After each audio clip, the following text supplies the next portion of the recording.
Hallelujah. Onyankopɔn onhyira w'anen so. Onyame nyɛ wo kɛseɛ wɔ akwanyina mu. Ɛwɔ Yesu Kristo din mu. Onyame nkronkron ɛnɛ nso yɛda wase. Sɛ wɔde yɛn kwan kyɛ yɛn. Yɛsan so to nsa frɛ wo sɛ fa w'akwan. Kasa kyerɛ yɛn na yɛnte w'aseɛ. Ɛwɔ Yesu Kristo din mu. Hallelujah. Adɔfoɔ, mema wakɔ abade ba wo te aseɛ sɛ dwumadie yi so. Onyame ama yɛ akwanya no sɛ da nyina ɛtumi ba n'anim akokɔduru so ara. Adeɛ baako pɛ na ɛte yɛne ne ntɛm ne bɔne. Ɛno nti na ɔse sɛ yɛadwen bu yɛn fɔdeɛ yɛmfa akokɔduru ne nam yɛn bra adom ahengua n'anim. Ɛno nti na ɛtwa sɛ da nyina yɛka mfomsoɔ kyerɛ no na ɔde kyɛ yɛn.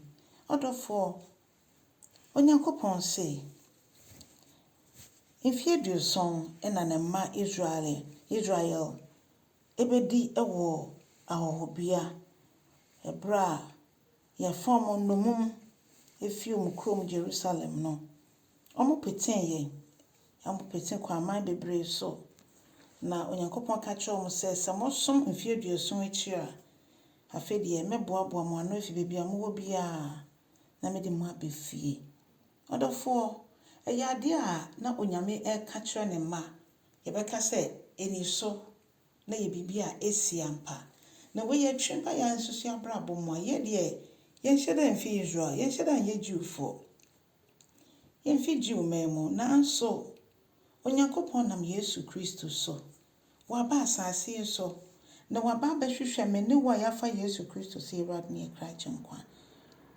Wabɛtwe yɛn, ɛyi yɛn fi dontori mu, ɛyi yɛn fi wiase nneɛma no akyekyere yɛn mu.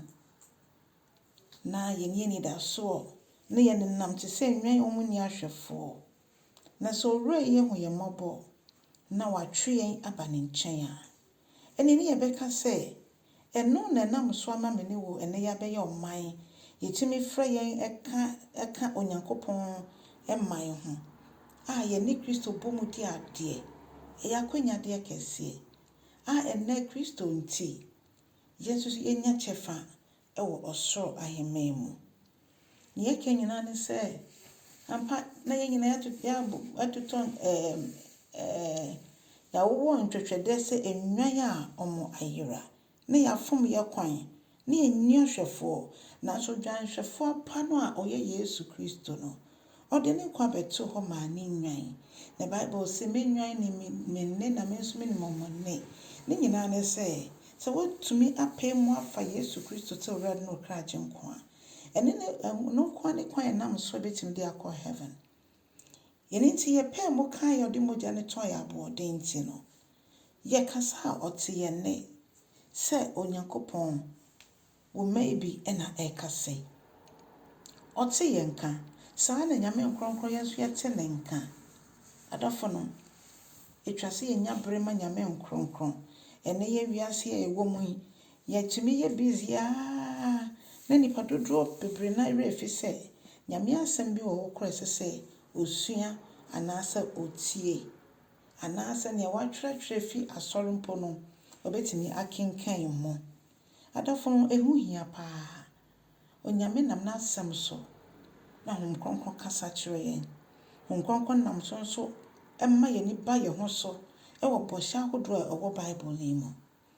Ɛno nti sɛ yɛba Yesu nkyɛn a, ɔsɛ nnipa bi a ɛwɔ ne mu bi a ɛno na wahyehyɛ sɛ ɔde bɛma yɛn. Ɔsɛ onim adwene korɔ ɔdwene yɛn ho. Ɛyɛ papa adwene nyɛ bɔne adwene.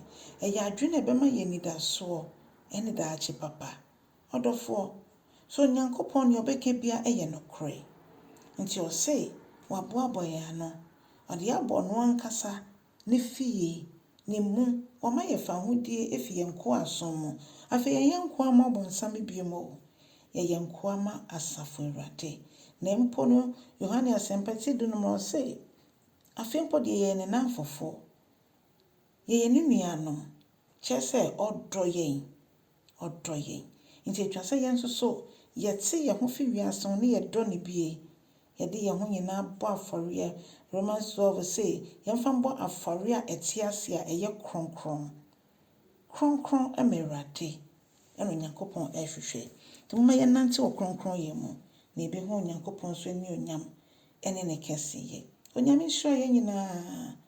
na so aba wɔ dan mu na sɛ Yesu ankyɛ no osan na ni onyim a yɛmu biara nyɛ ɔyeraba bɔ mmɔden ana kyɛ asɛm no na twe akra ɛma aheman no Onyame nhyira yɛn nyinaa ɔkyena nso yɛbɛsan ahyia yɛbɛte yɛn ho nka bio ɛneɛ na bye bye Onyame nhyira wo no ɔnyɛ ɔkɛseɛ sɛ mo subscribe nso abɔ mmɔden ana yɛ ne saa wa subscribe nso a like na share ɛneɛ bye bye